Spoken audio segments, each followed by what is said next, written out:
Hey, so it's time for another one of our weekly home blessing segments. Today I want to talk about dusting. I use the FlyLady dusters, feather dusters. I have this one, and then I have one with a longer handle, which I keep downstairs. And when I'm dusting in my house and it's not a zone dust, I just flick around, kind of around the ornaments and everything, just to clean up. So as you'll see back here, it is just that I've always my glasses because, you know,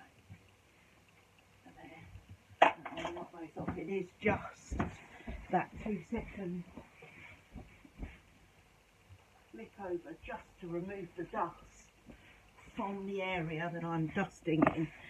I don't move ornaments, I don't get caught up in the detail, and I will do that upstairs. I have a couple of flat surfaces out on my landing, and a couple of bedrooms that I just flick the dust around, and then I repeat that process downstairs with all of our flat surfaces downstairs.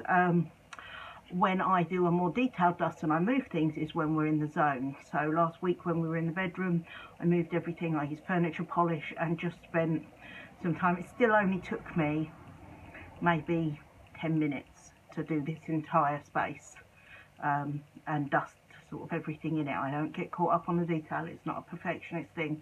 It's about keeping my home running smooth and nice. So whatever kind of duster you use, just flick it around, don't move things. Do be careful though, because once I got a bit overexcited and knocked an ornament off and broke it. So do be careful when you're doing it, just to pay attention to sort of not knocking things off because you're a little bit overexcited about what you're doing. And trying to do it really quickly. For me, I spend 10 minutes on upstairs and down. It's a very quick thing, and that is, as I said, supplemented by cleaning more detailed when we're in the zone. So that's it. 10 minutes up and down, that's how I do it, just quick. It's blessing my home. Remember, housework done, any housework done blesses the home. It doesn't matter if it's not perfect. So you have fun blessing your home and dusting today, and I will get on and do mine right now.